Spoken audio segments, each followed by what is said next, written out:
Hello students, हमने पिछली क्लासों में प्रश्न वाला 3.3 तक सोल्व कर लिया। अब आज हम प्रश्न वाला 3.4 की बात करेंगे, जिसमें हम पहला क्वेश्चन हमें क्या दिया है, पूर्ण वर्ग विधि से द्विघात समीकरण के हल याद करना। पूर्ण वर्ग विधि से द्विघात समीकरण के हल याद करने के लिए सबसे पहले द्विघात समीकरण में अचर पद को अकेले एक पक्ष में रखना है, दूसरे पक्ष में ले जाना। अचर पद को दूसरे पक्ष में लेने के बाद क्या करेंगे, अक्ष स्क्वायर का जो गुणांक है वो कितना बनाएंगे, 1 बनाएंगे। यानी कि अक्ष स्क्वायर का गुणांक कितना बनाएंगे, इकाई बनाएंगे। अक्ष स्क्वायर का गुणांक इकाई बनाने के बाद वाम पक्ष को पूर्ण वर्ग बनाने के लिए, वाम पक्ष को पूर्ण वर्ग बनाने के लिए अक्ष के गुणांक के आधे का वर्ग क्या करेंगे, दोनों पक्षों में जोड़ेंगे, दाएं पक्ष में भी और बाएं पक्ष में। इतना करने के बाद फिर हमें दो सरल समीकरण प्राप्त होगी, या तो होगी a माइनस बी की होल घात 2 या होगी a प्लस बी की होल घात 2। वो प्राप्त होने के बाद उस बाएं वाम पक्ष से स्क्वायर को हटाएंगे तो दाएं पक्ष में क्या हो जाएगा, प्लस माइनस का चिन्ह और रूट लग जाएगा, जिससे हमें इस द्विघात समीकरण के दो हल प्राप्त होंगे। तो देखो, प्रश्नमाला 3.3 तो हमने पीछे पढ़ लिया, समझ भी आया होगा। अब हम प्रश्नमाला 3.4 की बात करते हैं, जिसमें पहला क्वेश्चन क्या है, पूर्ण वर्ग बनाने की विधि द्वारा निम्न द्विघात समीकरणों के हल याद कीजिए। जिसमें पहला क्वेश्चन क्या दिया हमें, 3 अक्ष स्क्वायर माइनस 5x प्लस 2 बराबर 0। तो इस पूर्ण वर्ग विधि से हल करने के लिए सबसे पहले क्या करेंगे, अचर पद को बाएं पक्ष से उठा के किधर लेके जाओ, दाएं पक्ष में। अचर पद कितना है, प्लस का 2, उठा के उधर लेके जाएंगे तो किसका हो जाएगा, माइनस। और जो दो पद बच गए उनको जू का तू इसी पक्ष में उतार दो। तो 3 अक्ष स्क्वायर माइनस 5x बराबर, ये प्लस का इधर जाए किसका हो जाएगा, माइनस 2। ठीक है, इतना करने के बाद क्या करेंगे, अक्ष स्क्वायर के गुणांक को कितना बनाएंगे, 1। कहने का मतलब अक्ष स्क्वायर का गुणांक इकाई करने पर, अक्ष स्क्वायर का गुणांक कितना आ रहा है यहाँ 3, हमें कितना करना है, 1 करना है। 1 करने के लिए इस 3 को उठाऊंगा तो पूरे समीकरण में सभी पदों में किसका भाग लगाऊंगा, 3 का। तो 3 का भाग लगा दिया, तो 3 अक्ष स्क्वायर बटा 3 सभी पदों में लगाना है, 5x बटा 3 बराबर माइनस 2 बटा 3। इधर लिख देना क्या, एक्स स्क्वायर का गुणांक इकाई करने पर, अक्ष स्क्वायर का गुणांक इकाई कर लिया।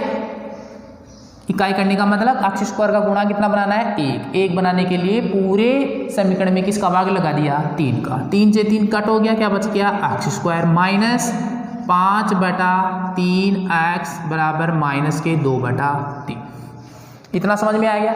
इतना करने के बाद क्या करेंगे, अक्ष स्क्वायर का अक्ष का गुणांक, अब क्या करेंगे, वाम पक्ष में पूर्ण वर्ग बनाने के लिए अक्ष के गुणांक का आधा, के वर्ग का दोनों पक्षों में जोड़ेंगे। तो वाम पक्ष को पूर्ण वर्ग बनाने के लिए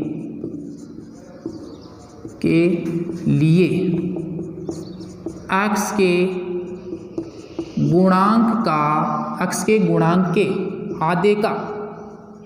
गुणांक के आधे का वर्ग दोनों पक्षों में जोड़ने पर, जोड़ो वाम पक्ष को पूर्ण, वाम पक्ष का मतलब बाएं पक्ष को पूर्ण वर्ग बनाने के लिए अक्ष के गुणांक के आधे का वर्ग दोनों पक्षों में जोड़ने पर।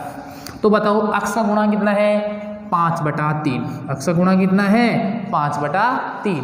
इसको आधा करने के लिए हर को किससे गुणा और कर दो, 2 से। अक्ष के गुणांक को आधा करने के लिए, यानी 5 बटा 3 को आधा करने के लिए 1 बटा 2 से गुणा और कर दो। तो 1 बटा 2 से गुणा करूंगा, 1 बटा 2 से गुणा करूंगा तो कितना आ जाएगा, 5 बटा 6। ये 5 बटा 6 का वर्ग, अब 5 बटा 6 का वर्ग किस में जोड़ना है, ये दोनों पक्षों में जोड़ना है।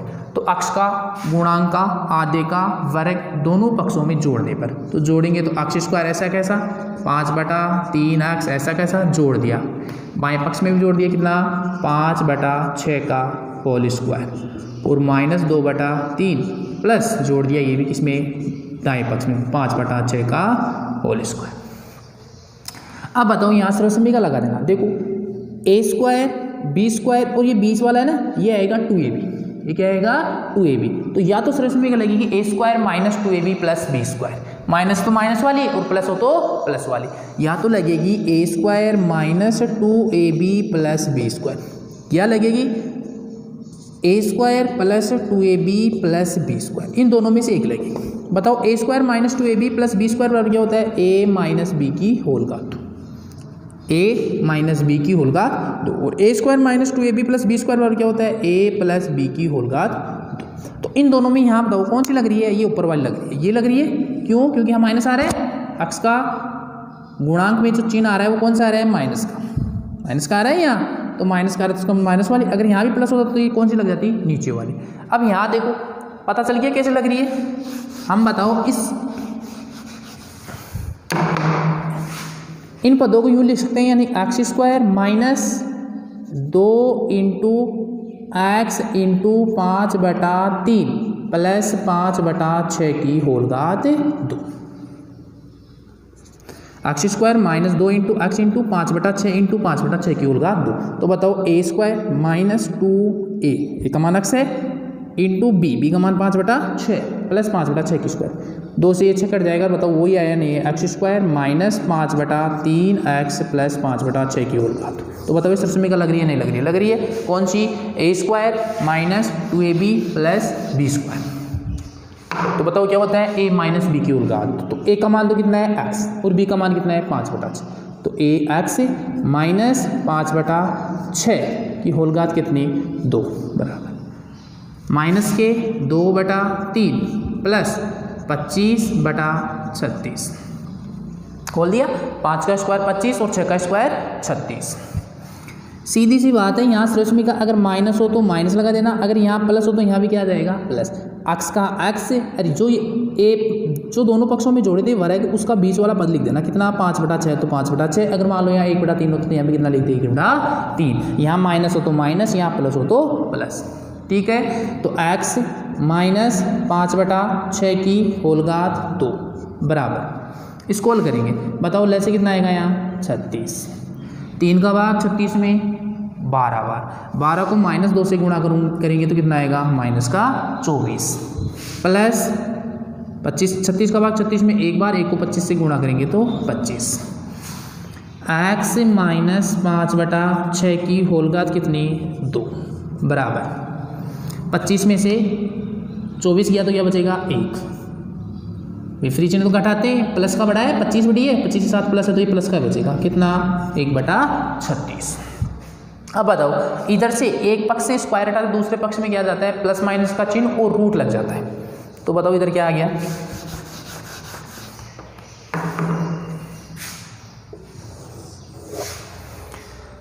इधर से स्क्वायर हटाएंगे तो x - 5/6 बराबर प्लस माइनस का चिन्ह और रूट 1/36, तो x - 5/6 बराबर प्लस माइनस 1 का वर्गमूल कितना आएगा 1, और 36 का वर्गमूल कितना होता है 6। तो बताओ x बराबर कितना हो गया, x बराबर ये माइनस का उठा के इधर लेके जाएंगे तो किसका हो जाएगा प्लस का, 5/6 प्लस माइनस 1/36, समझ गए क्या, x का तो x, इसको अचर के बाद अचर लेके जाएंगे तो ये माइनस का है, उठा के उधर लेके जाएंगे तो हो जाएगा प्लस का, तो 5/6 प्लस माइनस 1/6। अब क्या करेंगे, एक बार तो कौन सा चिन्ह ले लो धनात्मक, और एक बार कौन सा ले लो ऋणात्मक, तो धनात्मक चिन्ह लेने पर, धनात्मक चिन्ह लेने पर तो x बराबर क्या आ गया 5/6, धनात्मक चिन्ह ले लिया प्लस वाला 1/6, जैसे कितना आया 6, तो 5 प्लस 1 यानी कितना आया 6/6, ठीक है। तो x बराबर कितना आ गया बताओ, ये आ गया x बराबर 1, निकल गया। एक बार अब क्या ले लो ऋणात्मक चिन्ह, ऋणात्मक चिन्ह लेने पर, ऋणात्मक चिन्ह लेंगे तो x बराबर 5/6 माइनस 1/6 ले लिया माइनस वाला, जैसे कितना आएगा वही 6 आएगा, इधर भी 6, इधर भी 6, तो 6 आएगा। कितना आया 5 माइनस 1, तो 5 में से 1 गया तो 4, 4/6। ऊपर नीचे किससे कट रहा है 2 से। 2 का भाग 4 में 2 बार, 2 का भाग 6 में 3 बार, 1 ही आ गया। तो बताओ इस द्विघात समीकरण के हल कितने आए, एक तो 1 आ गया, एक कितना आया 2/3। अतः द्विघात समीकरण के हल 1 व 2/3 होंगे। ये क्या हो गया हमारा आंसर। यहाँ तक सभी के समझ में आया होगा। देखो पूर्ण वर्ग विधि से द्विघात समीकरण के हल कैसे याद करते हैं। सबसे पहले द्विघात समीकरण में अचर पद को उठा के किधर ले जाना, दाईं तरफ ले जाना। तो ये प्लस का 2 था, उठा के इधर लेके जाएंगे तो किसका हो जाएगा ये माइनस का। इतना करने के बाद फिर क्या करेंगे, अक्ष स्क्वायर का गुणांक इकाई करेंगे। कहने का मतलब अक्ष स्क्वायर का गुणांक कितना बनाएंगे 1। 1 बनाने के लिए अक्ष स्क्वायर के गुणांक में जो भी संख्या है 1 से बड़ी उसका पूरे समीकरण में क्या लगा देना भाग। तो अक्ष स्क्वायर गुणांक में यहाँ कितना है 3। तो मैं इस 3 को उठाने के लिए इस पूरे समीकरण में किसका भाग लगा दिया, इसी 3 का लगा दिया। तो सभी पदों में लगाएंगे, इसमें भी लगाएंगे, इसमें भी लगाएंगे, इसमें भी लगाएंगे, लगा दिया। तो यहाँ तो कट हो गया, कितना आ गया अक्ष स्क्वायर -5/3x प्लस माइनस के 2/3। अब क्या करेंगे, इतना करने के बाद वाम पक्ष, कहने का मतलब बाएं पक्ष को पूर्ण वर्ग बनाने के लिए अक्ष के गुणांक के आधे का वर्ग दोनों पक्षों में जोड़ने पर अक्ष का गुणांक बताओ। अक्ष का गुणांक कितना है 5/3। अक्ष का गुणांक कितना है 5/3। 5/3 का आधा करूंगा, अक्ष का गुणांक 5/3, इसका आधा करूंगा तो आधा करने के लिए किससे गुणा करते हैं 1/2 से। तो कितना आ गया 5/6। इस 5/6 का वर्ग यानी 5/6 की होल घात 2, इसको किस में जोड़ेंगे, दोनों पक्षों में जोड़ेंगे। बाएं पक्ष में भी जोड़ना है और दाएं पक्ष में भी जोड़ना है। जोड़ दिया तो बताओ यहाँ से रश्मि का बन गई a² माइनस आ रहा है तो माइनस वाली, प्लस आ रहा है तो प्लस वाली। तो a² - 2ab + b², a का मान x माइनस b का मान 5/6। तो a² - 2ab + b² बराबर क्या होता है a - b की होल घात 2। तो a का मान तो x और b का मान 5/6 की होल घात कितनी लगा दी 2। इसको वापस खोलेंगे तो ये आएगा बराबर, इसको खोलूंगा 5 का स्क्वायर करूंगा तो 25, 6 का स्क्वायर 36। इधर हल कर लिया तो कितना आ गया 1/36। अब इस पक्ष से स्क्वायर उठाएंगे तो एक पक्ष से स्क्वायर उठाते हैं तो दूसरे पक्ष में क्या लग जाता है प्लस माइनस का चिन्ह और रूट। तो x - 5/6 बराबर क्या आ गया +- 1 का रूट निकालेंगे तो 1 और 36 का वर्गमूल निकालेंगे तो कितना आएगा 6। तो x बराबर ये माइनस के 5/6 को उठा के उधर लेके जाएंगे तो इसका हो जाएगा ये प्लस का। तो 5/6 + -1/6, 1 ऋणात्मक चिन्ह ले लिया तो x बराबर कितना आ गया 1 और 1 ऋणात्मक चिन्ह ले लिया तो x बराबर कितना आ गया 2/3। वही 1 और 2/3 ही क्या इस द्विघात समीकरण के हल है यानी मूल है। ठीक है, तो ये कौन सी विधि हो गई पूर्ण वर्ग विधि, समझ में आई होगी। अब देखो आगे,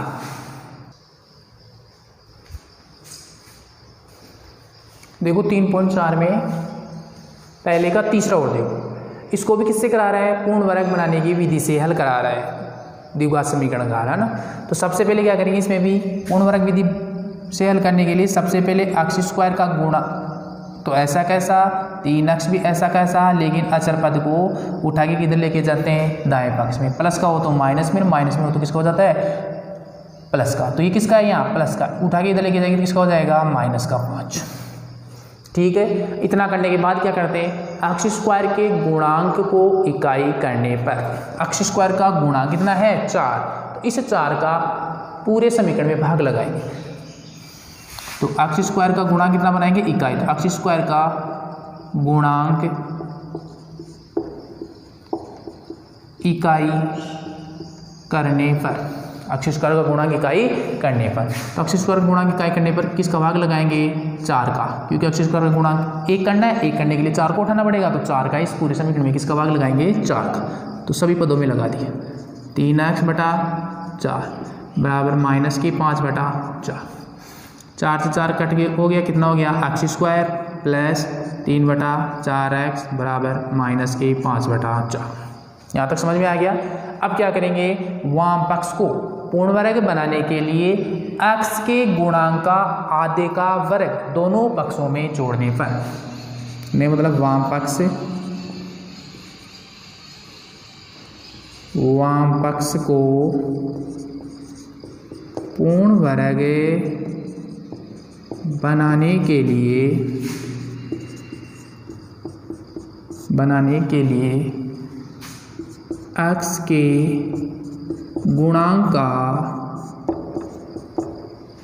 गुणांक के आधे का वर्ग दोनों पक्षों में जोड़ने पर। जोड़ो x के गुणांक का आधा। x का गुणांक कितना है 3/4। 3/4 का आधा करेंगे तो किससे गुणा कर दिया 1/2 से, तो कितना आ गया 3/4 8। कितना आ गया 3/8। तो इस 3/8 का वर्ग केवल घात 2 का वर्ग दोनों पक्षों में जोड़ो। तो 3/8 का होल स्क्वायर किस में जोड़ना है, वाम पक्ष में और दक्षिण पक्ष में, दोनों में जोड़ दो। तो x² प्लस 3/4 x प्लस 3/8 की होल घात 2 बराबर -5/4 प्लस 3/8 की होल घात 2।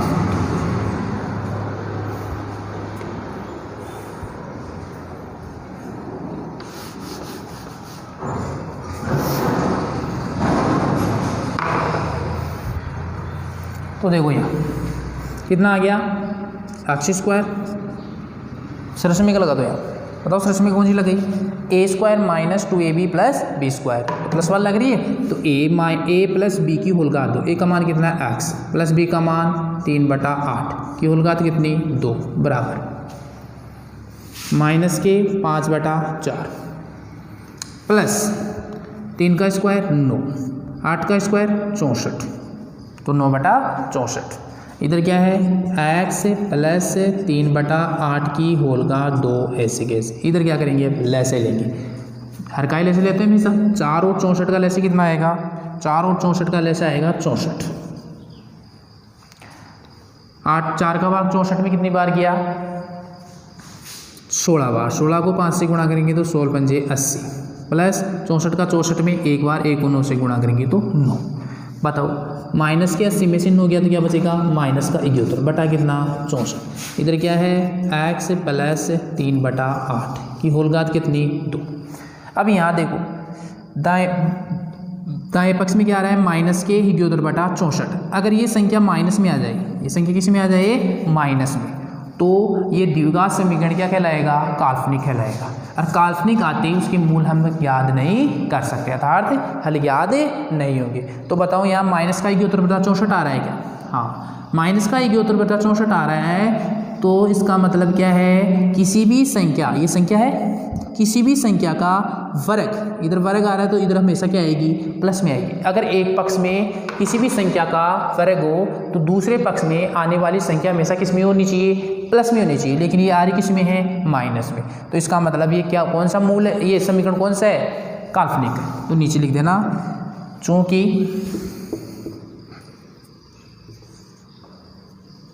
किसी भी संख्या का वर्ग, किसी भी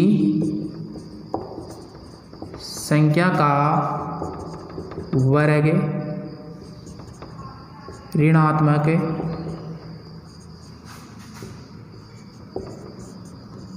नहीं होता है। किसी भी संख्या का वर्ग, तो इस संख्या का वर्ग ये किस में आ रहा है ऋणात्मक, तो ऋणात्मक नहीं होना चाहिए। तो किसी भी संख्या का वर्ग ऋणात्मक नहीं होता है, इसलिए यह द्विघात समीकरण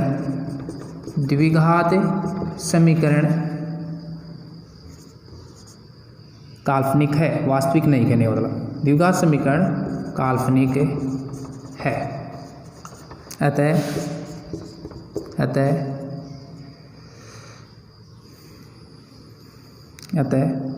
इस द्विघात समीकरण का हल नहीं होगा। समझ गए, किसी भी संख्या का वर्ग ऋणात्मक नहीं होता। तो इस संख्या यानी x + 3/8 का वर्ग क्या आ रहा है? ऋणात्मक। तो ऋणात्मक आ रहा तो किसी भी संख्या का वर्ग ऋणात्मक नहीं होगा।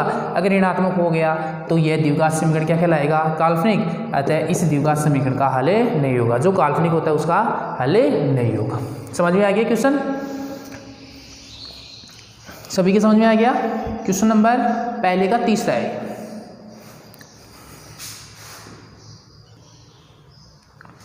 देखो अब दूसरा क्वेश्चन क्या है? निम्न द्विघात समीकरणों के मूल यदि उनका अस्तित्व हो तो श्रीधर आचार्य विधि द्वारा द्विघाती सूत्र का उपयोग करके ज्ञात कीजिए। मूलों का अस्तित्व हो तो, मूलों का अस्तित्व का मतलब आपको 3 कंडीशन लिखाया था। b² - 4ac का मान 0 से क्या हो? बड़ा। तो मूल क्या होंगे? वास्तविक व भिन्न भिन्न। b² - 4ac का मान 0 के बराबर हो तो मूल क्या होंगे?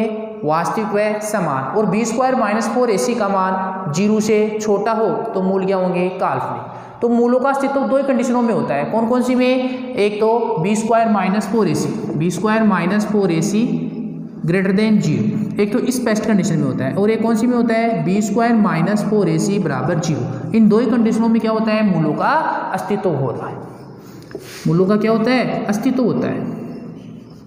इन 2 ही कंडीशनों में मूलों का क्या होता है? अस्तित्व। जबकि b² - 4ac लेस देन 0 इस कंडीशन में मूलों का अस्तित्व नहीं होता है। तो केवल 2 ही कंडीशन में मूलों का अस्तित्व। b² - 4ac का मान अगर 0 से बड़ा हो तो मूलों का अस्तित्व होगा, और मूलों का अस्तित्व होगा तो श्रीधर आचार्य विधि से हम क्या करेंगे? उस द्विघात समीकरण की निकालेंगे हल। अगर b² - 4ac का मान क्या आ जाए? 0 आ जाए तो भी मूलों का क्या होगा? अस्तित्व। और मूलों का अस्तित्व होगा तो श्रीधर आचार्य सूत्र से क्या करेंगे? मूल निकालेंगे। और b² - 4ac लेस देन 0 आ जाए, यानी b² - 4ac का मान 0 से छोटा हो। कहने का मतलब 0 से छोटी कौन सी संख्या होती है? ऋणात्मक संख्या। अगर ऋणात्मक संख्या आ जाती है तो मूलों का अस्तित्व नहीं होगा, और मूलों का अस्तित्व नहीं होगा तो मूल भी ज्ञात नहीं होंगे। तो देखो पहला क्वेश्चन क्या दिया हमें? 2x² माइनस 2√2x + 1 बराबर 0। ये पहला क्वेश्चन दे रखा है। अब इसमें सबसे पहले क्या करेंगे? मूलों का अस्तित्व देखेंगे, मूलों का अस्तित्व है या नहीं। तो मूलों का अस्तित्व जांच करने के लिए हमें क्या निकालेंगे? b² - 4ac निकालेंगे। तो बताओ a का मान तो कितना है? यहाँ 2। b का मान कितना है? b का मतलब x का गुणा कितना है? 2√2। और c का मान कितना है? 1। a का मतलब तो x² का गुणा, b का मतलब x का गुणा, और c का मतलब अचरपथ। तो a का मान तो 2 हो गया, b का मान 2√2 है, और c का मान कितना है? 1। तो सबसे पहले हम क्या निकालेंगे? इसलिए b² - 4ac निकालो। तो b² b का मान कितना है? 2√2 का स्क्वायर आ रहा है -4। a का मान 2 इंटू c का मान 1 रख दिया। 2 का स्क्वायर 4 और √2 का स्क्वायर 2। रूट में कोई संख्या उसका स्क्वायर करें तो वही संख्या आ जाती है, रूट हट जाता है। -4 दूनी 8, 4 दूनी 8, 8 में से 8 गया तो क्या बच गया? 0। तो बताओ b² - 4ac का मान क्या आ रहा है? 0 आ रहा है। तो 0 आ रहा है तो मूलों का अस्तित्व है क्या? है। क्यों? क्योंकि यहाँ मूल क्या आएंगे? अगर b² - 4ac बराबर 0 हो तो मूल क्या आएंगे? वास्तविक व समान। वास्तविक व क्या आएंगे? समान। और वास्तविक अस्तित्व कब होता है? जब मूल क्या हो जाए? वास्तविक। तो नीचे क्या लिखेंगे? यहाँ मूल वास्तविक व समान है, इसलिए मूलों का अस्तित्व होगा। अब मूलों का अस्तित्व होगा तो श्रीधर आचार्य सूत्र से क्या निकालेंगे? मूल निकालेंगे। श्रीधर आचार्य द्विघाती सूत्र से इसी से तो निकालना है। अब देखो श्रीधर आचार्य द्विघाती सूत्र से मूल निकालेंगे। तो श्रीधर आचार्य सूत्र क्या होता है? x बराबर -b plus minus root b² - 4ac बटा कितना? 2a। ठीक है। तो x बराबर बताओ -b का मान कितना है? b का मान 2√2। तो बी की जगह क्या रख दिया 2√2 रख रहे हैं मान, plus minus root B square minus 4ac का मान निकाल लिया कि हमने निकाल लिया। बी स्क्वायर माइनस 4ac का मान कितना आया 0, तो यहाँ हम डायरेक्ट क्या रख दिए 0 बटा 2 इंटू ए का मान कितना है 2, तो यहाँ कितना आ जाएगा 2। तो बताओ x बराबर कितना आया,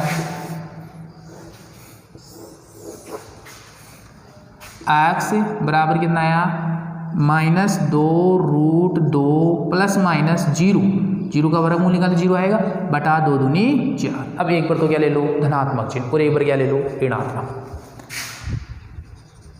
धनात्मक चिन्ह लेने पर तो x बराबर क्या आ गया -2√2 प्लस 0 बटा 4, तो x बराबर कितना आ गया -2√2 बटा 4। 0 किसी में जोड़ते 0 आता वही संख्या जाती है, तो कितना आ गया, एक तो धनात्मक लेने पर तो कितना आया -2√2 बटा 4 और ऋणात्मक लेंगे तो भी ये आएगा।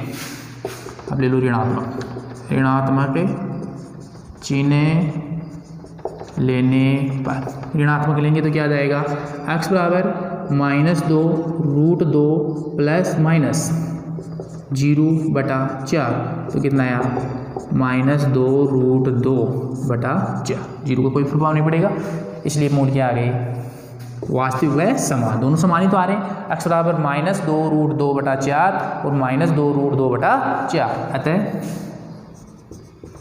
अतः द्विघात समीकरण के मूल, द्विघात समीकरण के मूल -2√2 बटा 4 व -2√2 बटा 4 होंगे। ये क्या हो गया हमारा आंसर, ठीक है। तो द्विघात समीकरण के मूल पूछ रहा है हमें, अगर अस्तित्व है उनका तो हमें श्रीधराचार्य सूत्र से हल करना है। अस्तित्व कब होता है, दो ही कंडीशन में होता है, एक तो b² - 4ac ग्रेटर देन 0 हो और एक b² - 4ac बराबर 0 हो तो मूलों का अस्तित्व होगा, नहीं तो अगर b² - 4ac लेस देन 0 हो तो मूलों का अस्तित्व नहीं होगा। मूलों का अस्तित्व नहीं होगा कहने का मतलब मूल काल्पनिक होंगे तो हम मूल ज्ञात नहीं कर पाएंगे, समझ गए। तो ये क्या हो गया, श्रीधराचार्य सूत्र से द्विघात समीकरण के मूल ज्ञात कैसे करते हैं, ये आपका दूसरे क्वेश्चन का पहला क्वेश्चन हो गया, ठीक है। इसी में हम एक और क्वेश्चन लेके करते हैं। अब हम करना चाहते हैं, जैसे कौन सा क्वेश्चन ले,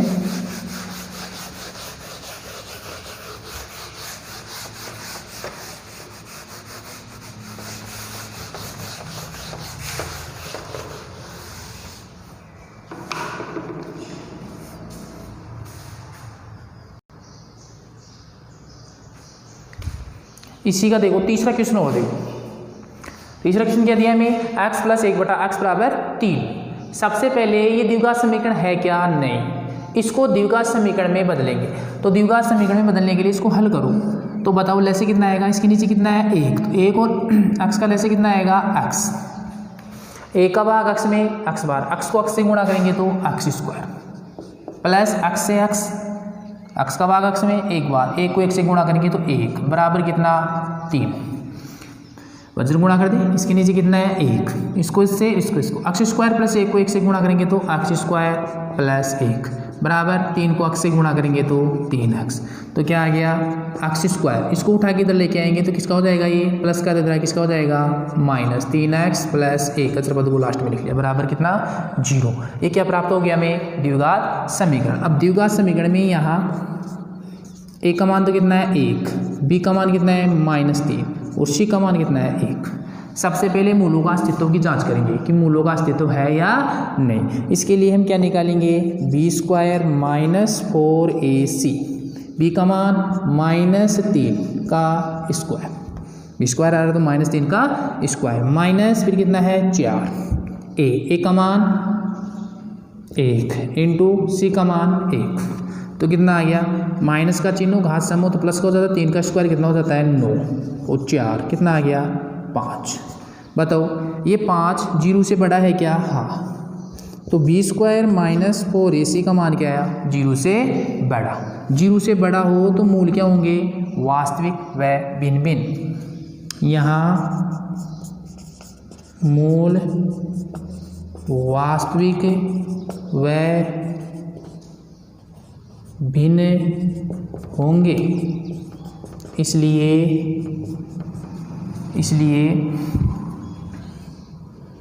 मूलों का अस्तित्व होगा। तो द्विघाती श्रीधराचार्य सूत्र से, श्रीधराचार्य द्विघाती सूत्र से, श्रीधराचार्य सूत्र लगाओ।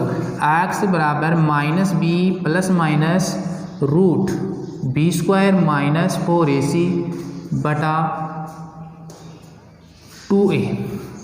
तो x बराबर मान रखो माइनस बी का मान कितना है, माइनस का 3, तो माइनस पहले से, b का मान माइनस का 3 plus minus root B square minus 4ac का मान निकालेंगे, हमने निकाला बी स्क्वायर माइनस 4ac का मान कितना आया 5, तो यहाँ डायरेक्ट क्या रख दिया हमने 5 बटा 2 इंटू ए कितना है 1, तो कितना आ गया, माइनस को माइनस से गुणा करेंगे तो प्लस का 3 हो जाएगा, प्लस माइनस रूट 5 बटा 2। अब क्या करेंगे, एक बार धनात्मक चिन्ह लेंगे, एक बार क्या लेंगे ऋणात्मक। तो धनात्मक चिन्ह लेने पर, धनात्मक चिन्ह लेने पर आ रहा है धनात्मक, तो x बराबर 3 प्लस रूट 5 बटा 2। तो एक मूल तो कितना आ गया 3 प्लस रूट 5 बटा 2, क्योंकि आगे हल नहीं होगा। ये कौन सी संख्या है, ये परिमेय संख्या है, ये कौन सी है अपरिमेय। परिमेय अपरिमेय ना ही तो कभी जुड़ती है ना ही कभी घटती है, तो एक मूल तो ये निकल गया। और एक बार क्या ले लो ऋणात्मक, क्योंकि धनात्मक ऋणात्मक दोनों चिन्ह आ रहे प्लस माइनस, तो ऋणात्मक चिन्ह लेने पर तो x बराबर क्या हो गया 3 माइनस रूट 5 बटा 2, दूसरा मूल ये आ गया। ये क्या हो गया हमारे आंसर, अतः लगाई लिख दो, अतः द्विघात समीकरण के मूल 3 प्लस रूट 5 बटा 2 व 3 माइनस रूट 5 बटा 2 होंगे। ये क्या हो गया हमारा आंसर, ठीक है। तो किससे हो गया, द्विघाती सूत्र से। यहाँ तक 3.4 हमारी 2 क्वेश्चन तो हो गए। अब कितने क्वेश्चन और बच गए, इसके 3 क्वेश्चन और बच गए, जो हम आगे की क्लास में देखेंगे, ठीक है।